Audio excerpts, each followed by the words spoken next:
Quantity Radio.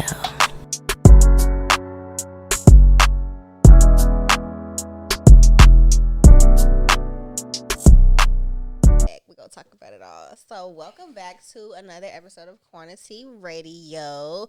We are here to talk about everything from love, relationships, spirituality, business, and everything in between. And on today's episode, we have a special guest, another special guest. We have Mr. CJ here from CJ's World for firearm and CPR training. So, I'm excited to have you on. How are you doing today, sir?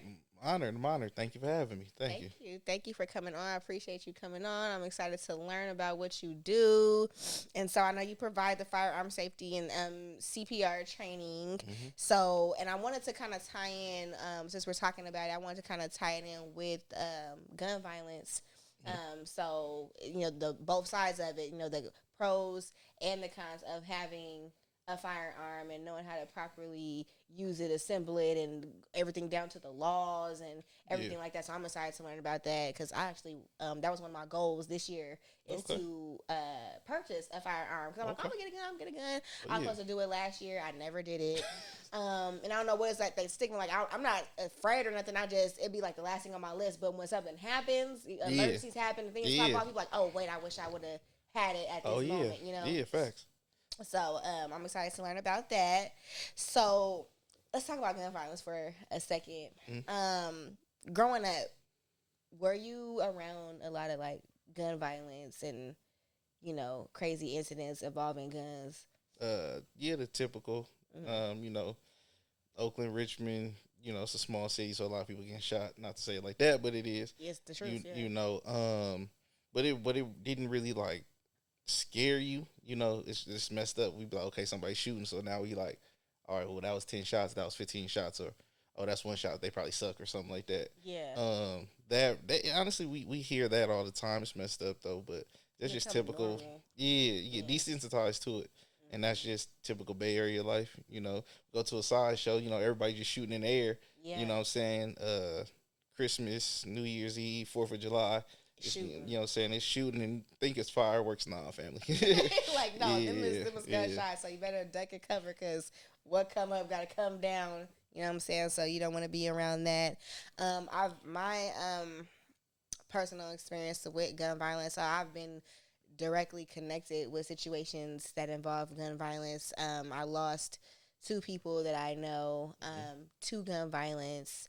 They're no longer here. And also my brother was involved with a gun violence situation, and now he's in prison. So I feel like if the proper knowledge was there for certain individuals, or even to know like different alternatives instead of resorting to the gun, I feel like for me, like the gun should be like the last resort. Yeah. I feel like, so at first, like if you gotta fight for yourself, we throwing hands, or, we trying to run away from the situation or whatever like that. But if it's like, I feel like if it's like life or death, then it's like, okay, then I got to resort to this because this is how I'm going to protect myself. Yeah, no, it's crazy. It's literally a story going around today. A 16-year-old shot and killed his brother in Stockton. Mm-hmm. You know what I'm saying? Just talking about that. And it's a lot of things that most mistakes happen because people put their finger on the trigger too fast or something like that. And even like you said, like when you was talking, it brought back a memory. Sad to say, I was in a club in Caribbean City in Oakland, and the person next to me literally got shot. Wow. Now, the extra stupid part was we went to the club the very next day. But, you know what I'm saying, it is like that. Like, people get shot in front of us, and we be like, all right, cool. All right, they all right? Are they gone? Yeah. What we doing now? And it's, most gun accidents happen because people don't know how to properly break it down, clean it. You know what I'm saying? They just put their finger on the trigger, and then they just say, let me show you something. Like, one of my friends in high school, he got shot in the mouth. You know what I'm saying? So, yeah, you see it all the time. Trying to practice, or like, what was he? Yeah, you see practice. Yeah, so it's like you see that stuff, and it be like, it's for some people it make them stay away from guns. Mm-hmm. For others, it really don't matter. Like me, I wasn't really tripping off of it too much until I became grown. To where like, because growing up in the Bay, you really didn't think you can get legal guns like that. A lot of people got them, but we don't know where they came. They ain't come from no store. So it's just like now it's like, okay, no, let me do it the proper way, and you do things like this. So that's kind of how it is now. I just want to change the narrative. Yeah, and you think it's people are afraid too, like so to get a gun legally and properly registered and everything like that. They might be a little scared because if something do pop off, that's in your name, like it all traces back to you. So maybe they might want to go another route, and I'm gonna get something like an illegal firearm, and maybe that might be some of the fear behind it. But that's because they don't know the laws either. That ties into that as well. I feel like it's both ways, but in reality, everybody think they got a million ops, but they don't. You know, saying they want to say for Instagram, I need me a gun. You don't. Has anybody shot at you the past year, 2 years? Nobody shot at you. You probably type something on Instagram, but they say I need a gun because of this situation. But in reality, if you have to defend yourself with a legal gun, the penalty be way less if you get caught with an illegal gun anyway. Mm-hmm. So you're already losing. You're doing a lose-lose situation. But it's just, I tell people, look at the source of the information. Everybody say, oh, it's super hard to get a gun in California. It's not. But it's just like, so the person that told you was probably didn't ever try, probably got a heck of felonies, and somebody told him no because he was had a problem. But if you don't have no felonies, you got a good background, you walk into the gun store with your firearm safety card, you know, get it in 10 days. It's really a simple process. It's super simple. People just make it harder than what it really is because they really lack the knowledge, of doing what they're supposed to be doing. And I feel like you said, people be on Instagram or I'm taking pictures with guns and, I want somebody to be scared of me or know if they coming for me, I got this. Like, that's not the type of person that you want to associate yourself with. Anyway, somebody that's showing it off. Yeah. You know what I'm saying? Like, if somebody run up on me, you don't know if I got a gun or not. That's going to be your surprise. Yeah. That's going to be your surprise. Yeah. And I feel like just having guns in general, gun violence, is like really heavily glorified in today's music, especially for Black artists. Yeah.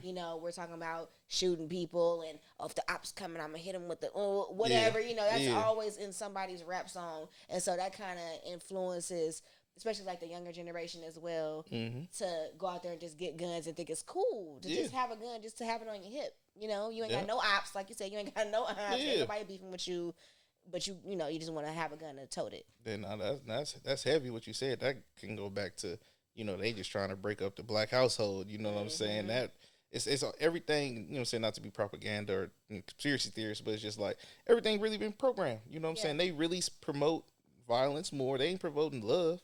No. You know what I'm saying? It's one of those things where it's just like, okay, it's easy to sell death and violence, but it could be also easy to sell education, go to college, you know what I'm saying, marry your wife, get one woman, and, be happy. Yeah. But no, you know what I'm saying, bodies is what sell, and it's messed up, but it don't have to be like that.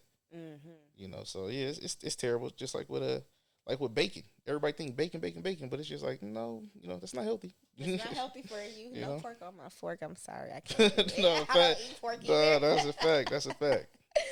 Yes. Okay. So, and I had read a statistic. Let me go to it. So, well, not even a statistic, just saying about how much jail time you would get. Because I was curious. I'm like, okay, I'm about to be doing a podcast on this.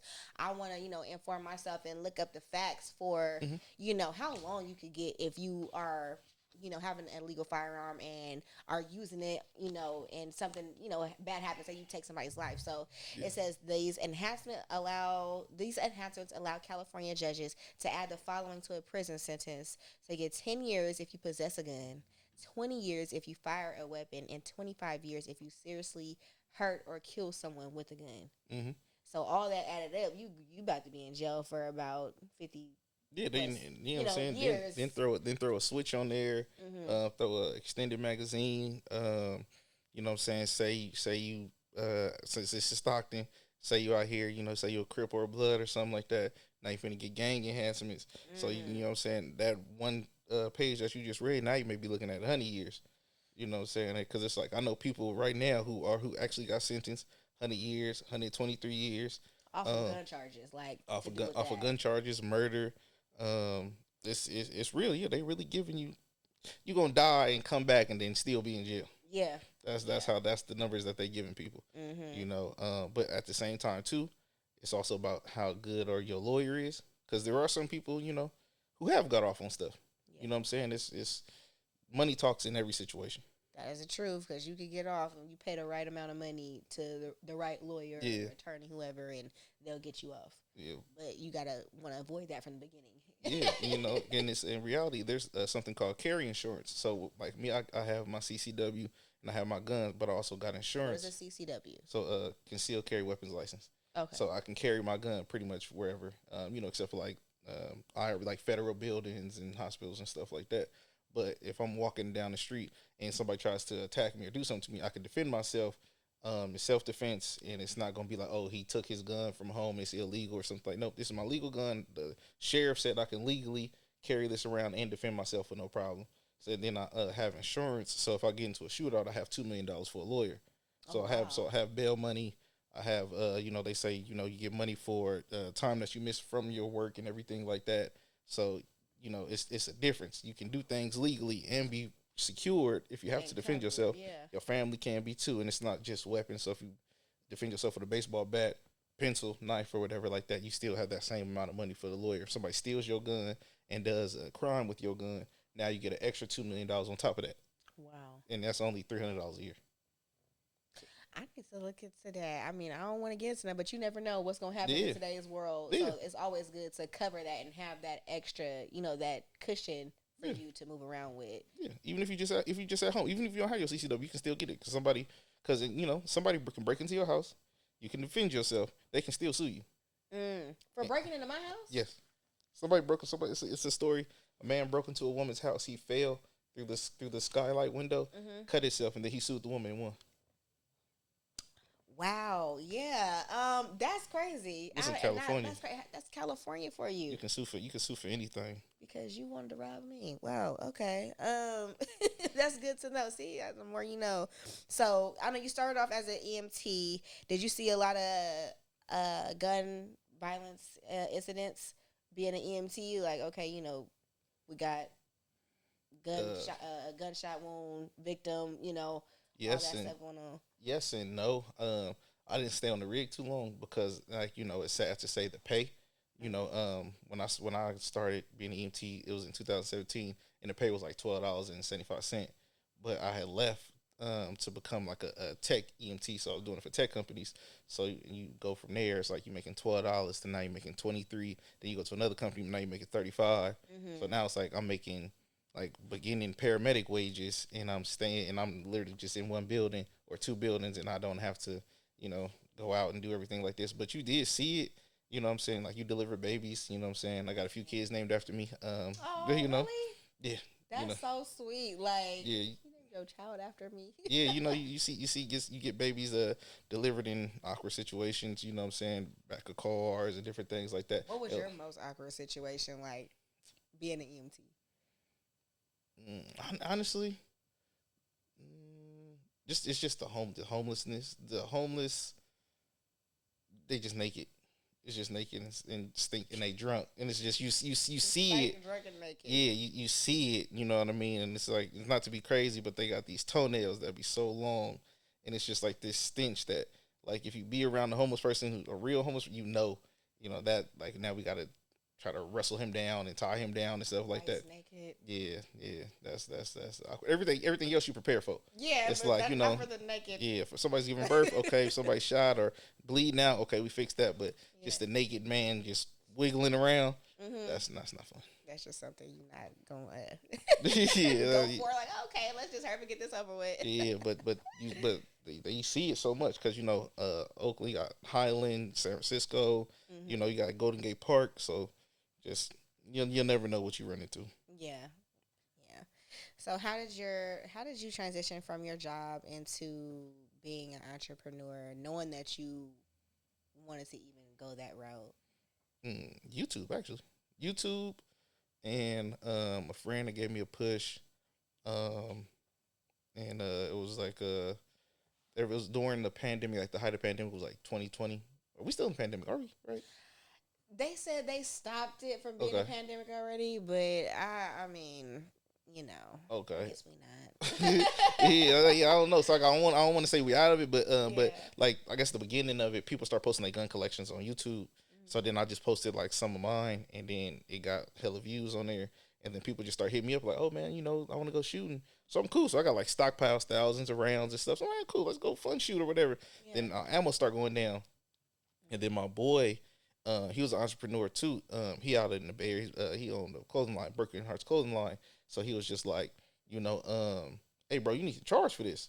And it's just like I really watched him, like, from high school to doing stuff. He like, bro, you need to charge for this. This is cool, but you need to charge. You need to charge more than what you think. So I was just like, oh snap. So it just kind of went from there to just transitioning. And then me and my boy Josiah, we was at a tech job in San Francisco, and it was just like, this is him. He loves tech. Me, I'm a people person. I want to do other things, and I want to just do work for myself. So I got tired of driving to Frisco. And then I was just like, let me figure it out. And, I'm out here and I still, do classes, but just sitting in 2 hours traffic going to work and then 2 hours coming home. That wasn't no. Taking up and all that, just sitting in that back and forth traffic. I'm angry when I come home. You know what I'm saying? Like, it ain't no quality of life. Like, if you work 8 hours, but you gone for 16, and, you know what I'm saying, you really losing your money and your time. 24 hours and still got to sleep and then wake up and do it all over again. It's sickening. Going to sleep at 7 in the morning, waking up at 3, 4 in the morning, then we're going to sleep. We're getting home at 7, waking up at 3. You know what I'm saying? So at some point you got to eat. You got to try to do something for yourself. Hey, you know what I'm saying? Talk to the family or not. You know what I mean? Or not, yeah. So it's just like, the quality of life is what's more important to me. Like, I want to be there for my kids. Like, I'll take my daughter to school and pick her up every day. You know what I'm saying? That stuff, that's what matters to me. There. That's the joy. I understand it fully because I'm like, you got your 9 to 5 and then you got to do other things. You got to make room for your activities for your kids, for stuff that you want to do. Your alone time, it's not enough hours in the day if you commute, especially commuting. That commute is no joke because I used to commute from here to Fremont going to Tesla. So and doing that and even catching the shuttle, like, it's taking more time. You got to stop at Tracy, you got to stop here, you got to stop there. So it takes a lot of time out of your day and what you could be doing if you weren't doing that. You start thinking all the stuff that you could be doing if you weren't at work. Because with Tesla, a lot of people, I know a lot of people was doing it. Wasn't y'all working like 12s, all 12s or something like that? 6 p.m. to 6 a.m. in the morning. Ooh, yeah. Okay. So my sleep pattern was all thrown off when I get home and trying to go to sleep and everybody's up making noise and do what they got to do. I'm trying to power down and go to sleep and wake up and do it all over again. So it's just a lot. So I said I cannot do 12s anymore or like work overnight because that's what they call it, graveyard. Like it's a graveyard shift. You killing yourself. You supposed to be asleep at that time. You know? Yeah. I can't do it no more. Like I said, a lot of people go there. The turnover be crazy, but I know people go there, get a quick check, and then dip out. But I didn't know it was 12s like that.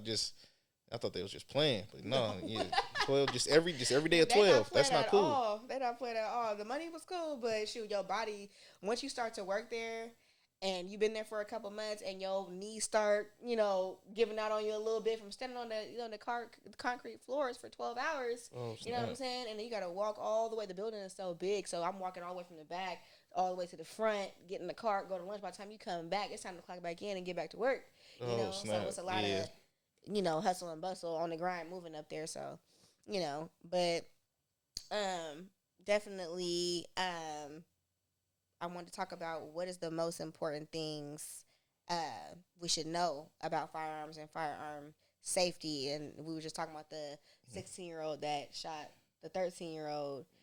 So even just proper safety precautions and measures for properly storing your gun, because it shouldn't be no way. I've seen that way too many times where kids get a hold of guns that the parents have, and it's like, why? Like, how did that happen? Like, it wasn't stored properly. Like, you guys didn't lock it up or put it away, or you know what I mean? So let's talk about that. It's one of those things where you get speaking on that, it's a kid, a parent. So say my kid brings a friend over, and the friend sees one of my guns out. I can go to jail for child endangerment and stuff like that. So so proper storage. You can go anything. You can use the box that it was bought in. You can use a safe storage. You can use like different magnets, and lock it up in safer places where kids can't get to it. I'm sorry, but it's so many places where you can store your gun out of the reach of children, because if you don't, the penalties be crazy. And I get 20 to 30 videos when they go viral, but then it's like just a lot of people just send me stuff. Like, it was a baby, it was 3 years old, was walking. So basically the front door right here, the kid walked out of the house with their dad gun and then was just walking around the stairs. You know what I mean? Like, you literally see this little kid, 3 years old. Wow. And it's scary because, I'm probably gonna do a video either tomorrow or Monday. It was a kid, I don't know, I think he was maybe 4. He shot one in the air. You know what I mean? So it's just, when it comes to safety, everybody's house dynamic is different. I always say you should be able to get to your gun within a few seconds, because if somebody break into your house and you 5'2" and your gun is at the top of your closet and you got to go get a chair from another room to get it, that's not going to help you. But at the same time too, if you're just leaving it on the coffee table, that's a different discussion. Yeah. And it's things that we need to talk to our kids about. If we tell our kids, hey, wash the dishes, but be careful with the knives, don't play with the knives, don't play with the fire. We can also tell our kids, this gun right here is a tool. You use it in self-defense. You don't play with it. My kid classes, they listen more than adults because they understand. Okay, they seen it on a game or something, so they know this is gonna go bang. They know it's gonna hurt somebody, so you don't point it at yourself ever. And you know what I'm saying, unless you're willing to destroy that situation. You know what I mean? So we need to just have those conversations. So when I go out of state, they be like, "Oh, CJ, we talking about steak, and then we talking about guns," and we tell the kids, if you can't hit the deer, you can't eat tonight. So kids as young as 4, 5 years old, they already practicing and they know how to clean it and break it down. And I could send you a video that people send me in China. It's a kid class. I think they was like 8 years old. It's like 100 of them. They breaking down guns faster than me, breaking them down, putting them back together, eyes closed and all the stuff. Oh yeah, I seen with the little blindfolds and stuff. Yeah, so it's just like, whatever you teach a kid, you can teach a kid anything. It's just you just got to have the conversation. But a lot of adults are just not safe themselves. That's why they need to come see CJ and take the class. So you know what I mean. But it's really important. Don't play with a gun. It's not a tool. Like I carry my gun all the time, but I don't use it because I want to be big, bad, and threat. I just want to make it home at the end of the day. Right. That's it. God forbid, I will use it. But if not, what I'm saying? Yeah, It's just for safety. It's just for a safety reason. So would you recommend like putting it in like a safe box when it comes to like the safest place to keep it away from kids? So like a padlock or, so they won't be able to get into it? It depends on your room because, some people have safes like this big, and then some people have big wall safes that's as big as this room. So it just depends on what your budget can afford. Get you a fingerprint one. You know what I'm saying? Put your fingerprint in or a quick key, and then that's cool. Like, cause your kid is not gonna have your fingerprint. You ain't got to tell them the password. But then at the same time too, depending on the child's age, you also need to have a safety plan. If somebody breaks in and I'm in this room or you in that room, code is this, and you need to go there, to get this and bring this to me. You know what I mean? So it's just like I said, it's just how about the conversations that you have with your kids, and you need to give them some maturity and trust. So it's one of those things too, just like that.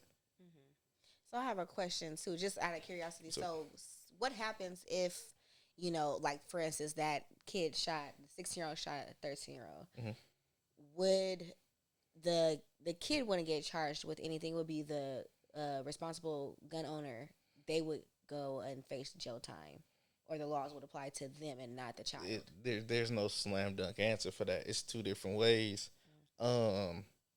Out here, it probably gonna be depends on how the kid got the gun. If it was the parents, if it was a legal gun, then okay, he's charged for the parent possibly. But then it could be, they could have got an illegal gun off the street or something like that. And then now we trying to figure out, do we charge the kid? Because what really happened? Because the story just happened, so it really ain't unfold. But right now, I could literally pull out my phone and show you this DM from this lady. She was in Georgia. Her 1-year-old actually shot somebody in the store. Wow. You know what I mean? And then literally the police just said, oh, they was lucky.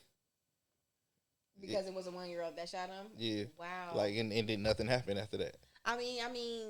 So, yeah. So can't really it just, 1-year-old. Yeah. It just depends. So, but a person got shot in the shoulder. Wow. So it just depends. Different states is different. I had a student today. He told me he came from Texas, and he had a CCW, but he didn't take it to work with him. And then the police pulled him over, and they said, "Why don't you have your gun on you?" The police told him that.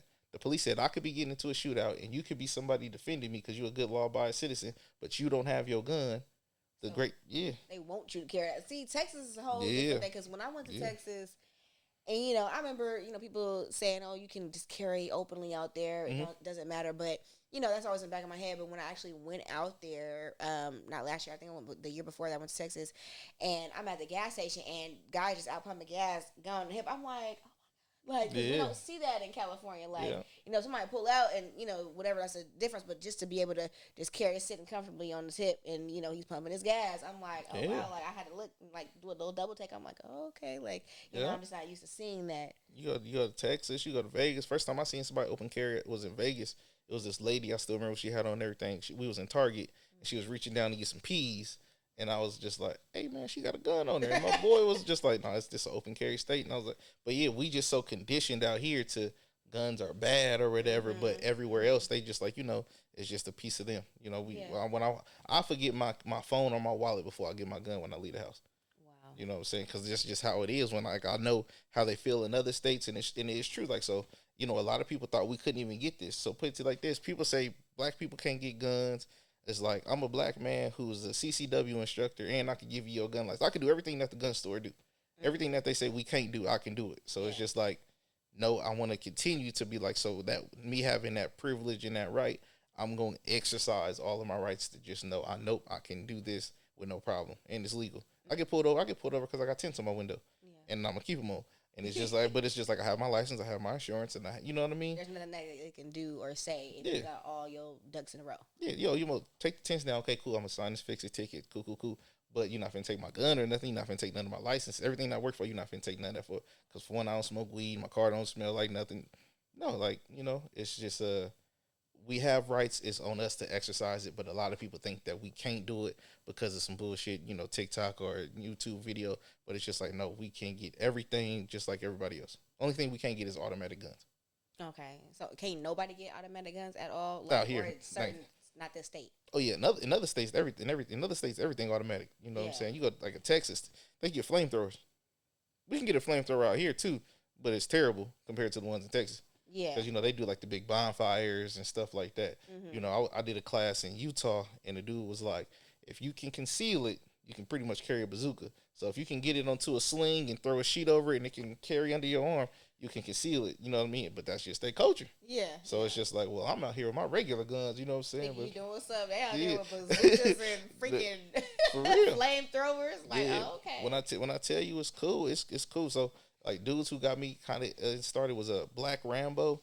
He out in Texas and stuff, and this dude Mark Choppa, Derek Grace, he in Florida. Derek Grace, I heard him with the dreads. Yeah. Because he got his kids, and everybody said he was a thug for that. I thought that was hard. Like, oh, my little girl needs to learn about this just in case.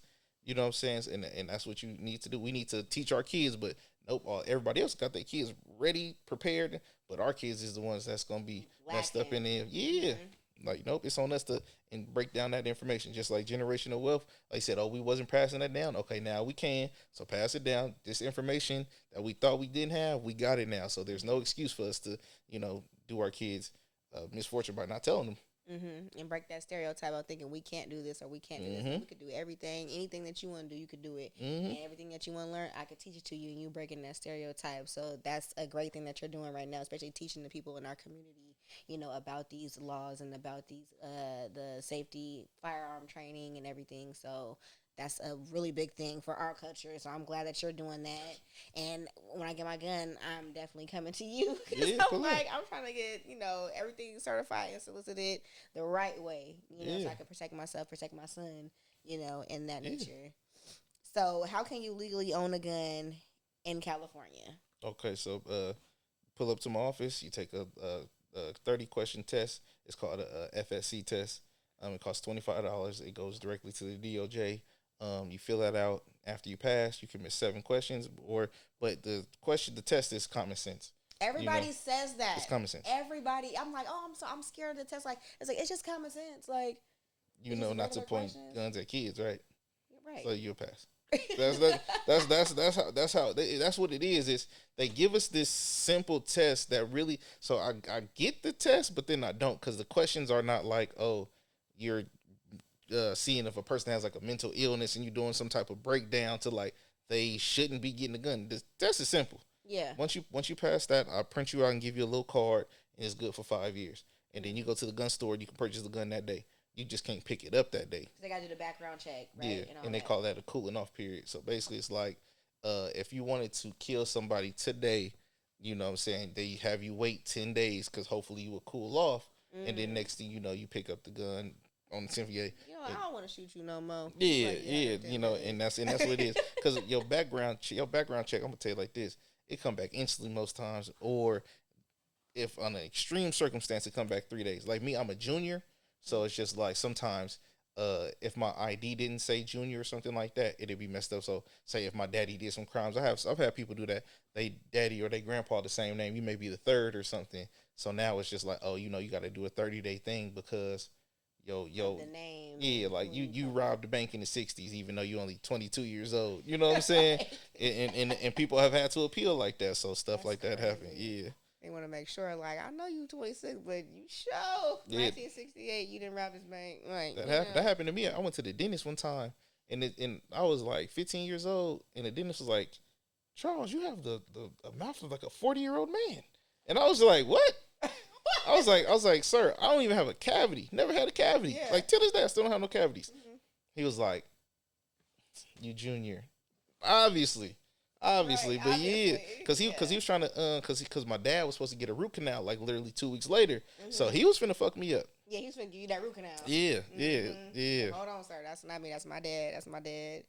So, like, and how do you like properly use one to protect yourself? What can you do that you will be protected under the California laws? How would you be able to use your gun and not have any charges put against you? See, in the perfect world, I would say if somebody's trying to do harm to you, you will be good and there will be no charges brought against you. But in reality, if you do use your gun to defend yourself, you most likely will still be arrested. You know what I mean? But Is that just because you have a gun and you did something like? in a lot of situations, because you have to think of it like this. The best example I can give is kind of like the Karen example.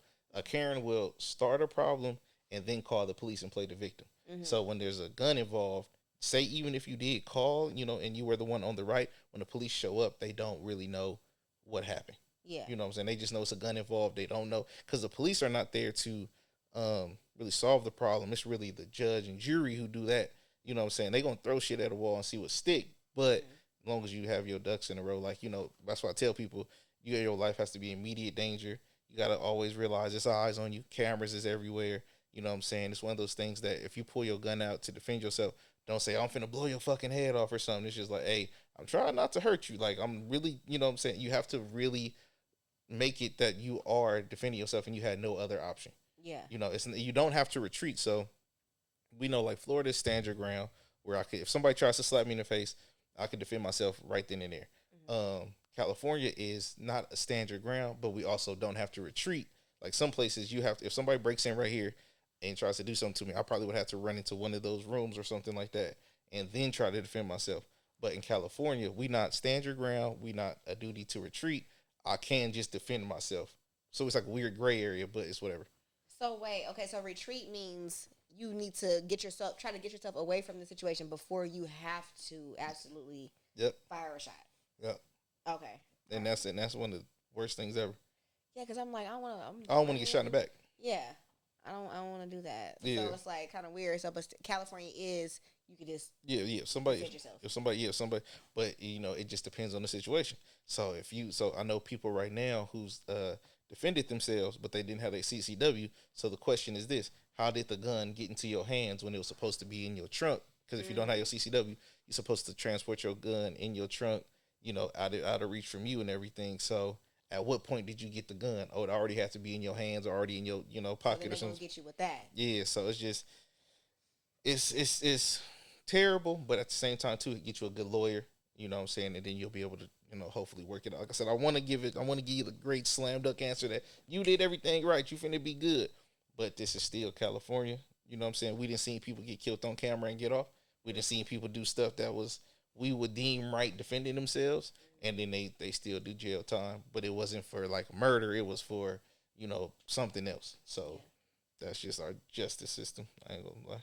So that's when that we're talking about getting your insurance Mm-hmm. on that would help you out with that. Like so say if that situation did happen, you were carrying your gun on you, but you didn't have your CCW, then you could still use that cushion that we were talking about earlier. Like you get like $2 million or whatever, and you can still get your lawyer and everything, and hopefully because that situation. Because in reality, think of it like this. There are good public defenders. Don't get me wrong, but if a lawyer is like kind of on a retainer and he knows he finna be paid, he gonna I'm not gonna say he gonna fight for you more, but he has a little bit more incentive. Yeah. You know what I mean? Because when you get that insurance, you don't have to get the lawyer that they give you. You can choose your own lawyer. You can call some the lawyer. Like if you have a family lawyer or whatever, you know what I'm saying? Hey, you know, if I call you at 2 a.m, come. You know what I'm saying? Y'all just have to work it out and, you know, do the stipulations. But, yeah, no, they will give you that money. Like I said, for $300 a year, I got $2 million. Like, I can't beat that. That ain't nothing but a date night or something. You know what I mean? Yeah. Yeah. Okay. So what laws protect us if we were to get into something and where we needed to use the firearm? What would be on our side that would protect us from getting anything crazy? So it's another one. It just depends. So you got like self-defense law. You have like if you like, you know, self-defense law. You can't put it like this. If I can use my gun in defense of another person, so that's defense of a third party. But you know the backstory. So if I see two dudes just beating the shit out of each other, I really don't know what happened.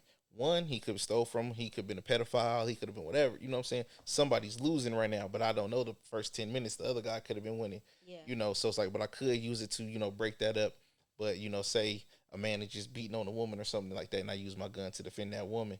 You know what I mean? Like, okay, then that's a good situation. But now, morally, will that woman go back to that man after that situation too? Or she gonna be like, "Why did you do that?" You know, and now it's like, okay, you're in the wrong. Yeah. Not that guy. That. And I know somebody right now who doing 90 years. His cousin called him because this man beat on him. She called her cousin and he wasn't coming to do talking. Did whatever he did, and now he in jail because the actual cousin who called him called the police. Wow. So it's just one of those things that, you know, you want to use it to defend somebody else, yes, but you're doing it with the best intentions.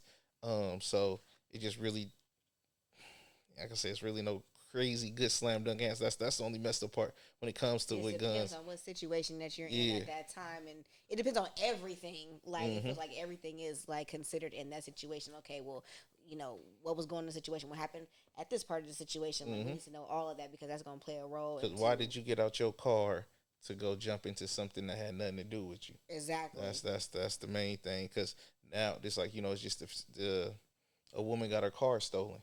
You know what I'm saying? She tracked her car down and she killed the two dudes who stole her car. That's premeditated murder.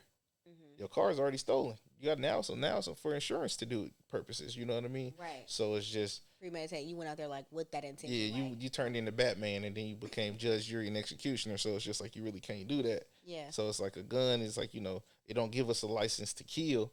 It's just, you know, something has to happen. Because in reality, if somebody walked in here right now, slapped the shit out of everybody, but they walked out, I can't go shoot them in the back. The threat is gone. Yeah. If the threat is gone, you have no defense now. Somebody can come steal your TV and then turn around. Now their back is turned. You can't shoot them in the back.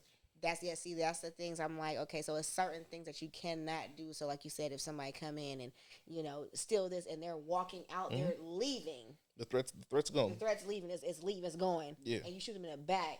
That's like, okay, they can't defend themselves. Yeah. So that's what's going to count against you in that situation. Because at this point now it's the police should have been called, insurance should have been called. You know, like now doing this, I'm really big now on spending that extra maybe $500 or $200 for the extra insurance for some jewelry, extra insurance for the car or whatever. Because if you can take a possession, you know what I'm saying, that's cool. I can get it back, and I may even get something better. You know what I mean? But I can't replay my life. You know what I mean? And I can't just be sitting in jail for X amount of years over a dumb decision. And that's what a lot of people do. They, you know what I'm saying, 3-second decision, now you done lost 25 years. Yep. Over that short amount. Oh, I'm sorry. What do you think? That was my alarm. My bad, y'all. My bad. But yeah, that few seconds could cost you your whole entire life. And now you sitting in there contemplating and then trying to, you know, get your lawyer situation together so you can try to get yourself out of a situation. So, you know, I feel like just like the kid situation, and they shouldn't even, you know, have had that happen properly. Like lock your guns up and take care of that. And like you say, even getting your kids trained so they do know what to do when situations like that happen or arise. Like you say, you might be in the other room. You trust your child enough to give them that code and be like, hey, you know, this happened. Get this, give it to me, you know, and I'll handle the situation, you know, just to protect the whole family. That's my thing. I'm really just big on safety at the end of the day. Being EMT, I'm on both sides because it's just like I said, if somebody break in, it's like, if we protect it and we just, like I said, if you bleeding, you know what I'm saying, can you stop the bleed? You know what I'm saying? If you have an allergic reaction, what do you do? Like, a lot of people allergies go from bad to worse nowadays. So how do we help them? You know what I'm saying? CPR. So it's just like, I'm just really big on self-preservation, and it's that airplane analogy. You can't help nobody else unless you help yourself first. You know what I'm saying? I got to put the oxygen on me first, but then I can help the kid. But it's just like, if I'm not giving my kid the game, I'm not taking care of them and, preparing them, because it's just like, okay, hey, I need you to call 911 and say X, Y, and Z. Got to be able to articulate yourself. But it's just it's the adult first. Hey, you got to start to learn something. It's cool because I'm going to tell you like this. I done had a lot of rappers from Bay Area, Stockton, Sacramento come. I can't say their names, but they sucked before they came to see me. You know what I'm saying? They got 100 bodies in these songs. Yeah. They don't. I've seen them shoot. I've seen them shoot. Now, you know what I'm saying? Maybe something different because they got trained properly. But it's just, no, it's like I said, I'm really big on safety and self-preservation. I want you to make it home at the end of the day, you know what I'm saying, because you just living your normal life. You know what I mean? That's my main goal is just, get home. You know what I'm saying? Because we got other people to live for too. Yeah. That need us. So, we got to make sure we get home safe.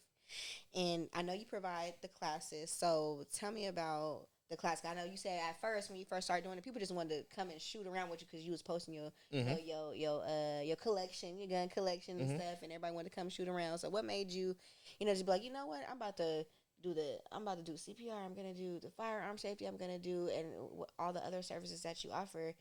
What made you, really just be like, okay, I'm gonna do this? My one of my old bosses, because he said, we're gonna pay for you to be a CPR instructor. And then he gave me a thing. He said, hey, do you want me charge you for an overtime day, or do you want to be like a contractor for yourself? And I was just like, give me an overtime day. He was like, cool. If you if you're overtime day, you gonna make like $400, and then we're gonna take taxes or whatever, right? He was like, but if you was a contractor, you could have charged me $100 a person. So if I gave you 12 people, you could have got $1,200. And I was just like, oh. He said, yeah. So he like, you got to realize, I'm a millionaire. I have no reason to cheat you, and the money that I'm finna pay you is somebody else's money. Yeah. And you have to think about what you're doing for me. You can go do it for every company in America. So you really need to get on your own. And he was just like, and I was just like, dang. So that's like, it really started with CPR first. And then the gun stuff, it was just like, all right, I start seeing people. I was taking classes, and I'm just like, man, I'm shooting for, this many hours, and you charging me this. I'm breaking it down. I'm like, man, this man making like, $200 an hour. You know what I'm saying? $150 an hour. Yeah. I was like, that's way better than 35. Way better. You know what I mean? So it's just like, just a numbers game. My English may not be the best, but my math is good. So it's just like, and you just start seeing it in this, like I said, now you start hitting different states. You know what I'm saying? Now I'm not been, different countries and stuff, and it's just like, okay, I'm able to afford myself these freedoms because I was putting myself in different positions to do stuff. So yeah, man, being an entrepreneur it was a crazy ride. It's a good ride. It's still up and down. You know what I mean? Like, I remember at one point I was thinking about quitting because it was just like a slow, like, month and a half. And then literally as I was thinking about quitting, I got a call that kind of like changed the trajectory. It was like, all right, boom, this is like a $10,000 contract. So now I'm back in the game. Yeah. You know what I'm saying? When it was just like, okay, I was thinking about just giving up. So staying consistent, at first was, I thought I had it, but until the waters really got tested. So now it's like, okay, now I really see what it could be. Like, I see the bad, I can see the good. So, just staying with that. Yeah, and everything has like their slow moments. Yeah.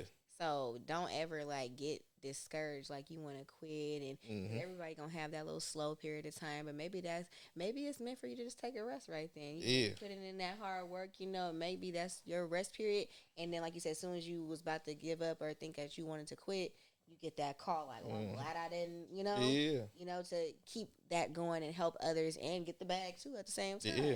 So, you're going to have those moments and business going to pick up again and you're going to be back to back. And it was crazy. And ever since then, and that was like when I first got my office, because at first I used to do it out of my living room, and then classes got bigger. Then I started doing it out of like hotels. And it was kind of hard. Like, so if I was in Vegas, it would have been easier for me, I guess, in hotels. But at the same time, now it's like if I say, hey, you know what I'm saying, I'm doing this class, but it's at a hotel, it's at the Hilton, you may be like, okay, I trust you. He's really doing a gun class at the Hilton. Yeah. Or you may be like, he's trying to get me to the Hilton for some other shit. You know what I mean? So it's like I need Hilton. Yeah. So it's like I'm like, no, it's in the conference room. We starting here. So then it was just like people just like, and so I was like, all right, I need me an actual location, an office building or something like that, because I really didn't want everybody still just coming to my house. Because now if I'm teaching you about guns and you couldn't know where I stay, you know what I'm saying, it's like I can't be no easy lick. So it's just like, just changed up the game, and just when my office that I found was great, so price was good, you know what I mean, and now it's just like it's booming, and like I said, we pack out, and then it's like go to different cities, we pack out, so it's just like, it's just you gotta take that risk on yourself, and that's the best gamble. And honestly, as long as you trust yourself. So, but everybody can do everything that you do. It's a million podcasts, it's a million gun instructors and stuff like that. But my boy said like this, he was like, "But they ain't you." Yeah. And I was just like, "That's real." It's only one you. You gotta remember, there's only one you. How did you feel? Like you said, you went from doing it in your house to being at the Hilton to now having your own office space. Like, like, oh shoot, like this is really taking off. Like, that proud moment. Like, how did you feel? I'm still like in shock because there's so much more. Like the trajectory is still crazy. You know what I'm saying? Like other people saying like, man, I see this for you. I see this for you. Like people see stuff for you that you don't even see.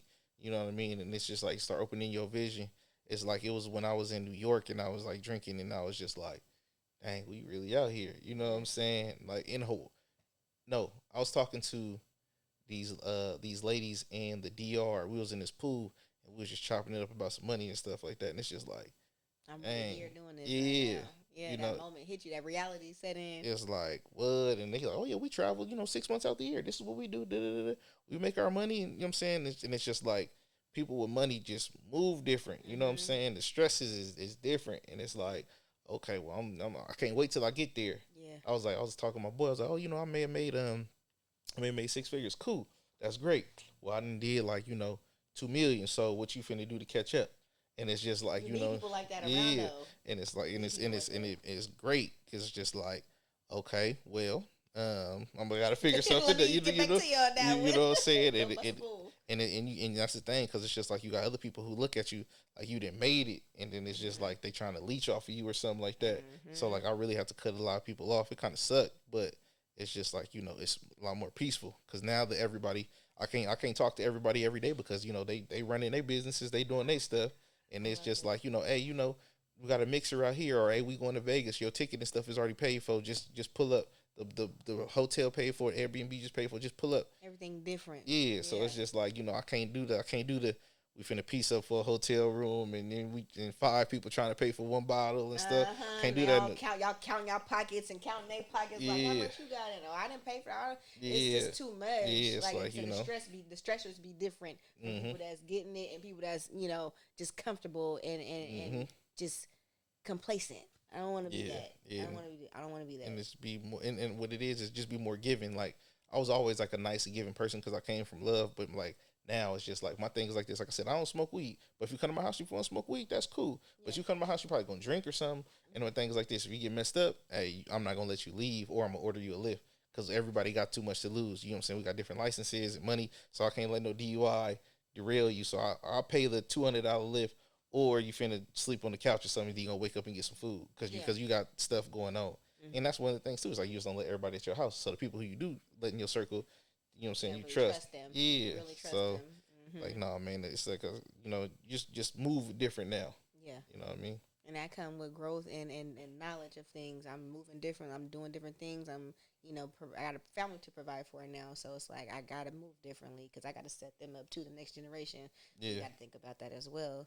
So, what was I going to ask you? I was going to, so when you said that you do different classes out of state, so how does that work? Are you getting like contracts with different companies to go teach, or you just connected like just from networking? A little bit of both. It depends. Like the picture that the video that's pinned on my post right now is from this entrepreneur. Her name is Courtney, and she owns Slutty Courthouse or whatever.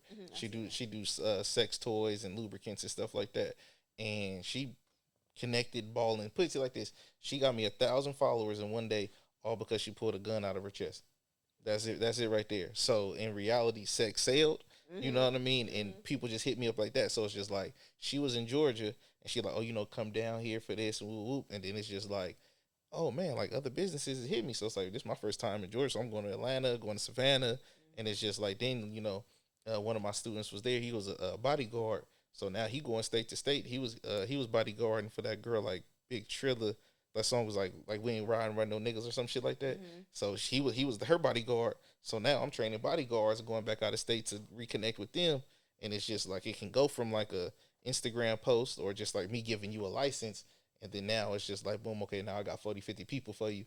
You know what I'm saying? Everybody like different states, they just try to check your temperature, be like, okay, is he really serious? You know what I'm saying? But then the corporate contracts is, okay, well, we have these many guards, we have this going on. Can you do this, provide this service? Yeah, because like it may be a gun class or maybe CPR, because, Red Cross and American Heart, it's everywhere. So it's just like, you want to learn to save a life at least one way from me. You know what I mean? And like I said, it just depends on who hit me. But social media has been my biggest platform. But right now, I'm really trying to transition more into get more corporate stuff because a big corporate contract could be 100,000, or like 2 million, but it's over the next 5-6 years, and I can contract it out to some other people. Okay, I pay them 15,000, but you know what I'm saying. But I'm still pocketing so much over here because all I just did was, hey, you in Indiana, and I can't make it to Indiana for these classes. You send somebody else out, and they get that while you still collecting yours at the end of the day. I have no problem middleman in the play at all. Problem. So like I said, it just really depends. So having that corporate email and having a good open DM. So like I said, it just depends. I tell people if the money right, I'm everywhere like the air. So if the money's right, I ain't got no problem going. Exactly, and that's how it should be, and that brings a whole bunch of networking connections your way, so for you to be in good standing with them for whenever they need you, and whenever vice versa. So that's always good to have that open line of communication. So how can people find out about your classes? When are your classes? How often do you do them? Let the people know. I do classes, basically 7 days a week. Usually Monday, Wednesdays, Fridays is like my 101 classes, and then Saturdays and Sundays is my group classes. But it just depends on the time. Some people say they can only do nighttime classes because they may be like a domestic violence victim or something like that. So or I'll be like, okay, we'll put you on the Tuesday or something like that. So whenever they really want to schedule, they can hit me. Find me on Instagram or just go to my website, cjsworldllc.com, and they can book it there, or they can just give me a call 209-905-8615. Okay. So just hit me. All right, y'all. If y'all want to learn about firearm safety, CPR training, learn how to use your gun properly, this is the guy, okay? This is the guy. He just gave you his information. I'm going to have it posted in the description, the link, the website, all the links directed to him so you can directly hit him up and get yourself set up to start operating your firearms safely and get your gun safely. Perfect. Yeah. Okay. Thank you so much for coming on and being such an informative guest. I appreciate you coming on and give us this education about this. And do you have any last words, any advice for somebody? It's protecting yourself is one of the easiest things you can do. You know what I'm saying? Don't let nobody discourage you or tell you or feel bad for wanting to own a gun or anything like that. You know what I'm saying? Your life matters, so train like it. You know what I'm saying? And, just it's on you to defend yourself. The police is minutes away while a threat is seconds away. So, you know what I'm saying? Don't ever feel bad. You know what I mean? Like, and I want to do this again. This was cool. Like I said, I'm new, trying to get more in podcasts and do interviews and stuff. So this was awesome. I'm really happy to be here. Oh, thank you. Thank you so much. Awesome advice. And again, like I said, thank you for coming on. And we will see you on another episode of Quantity Radio. Thanks for tuning in.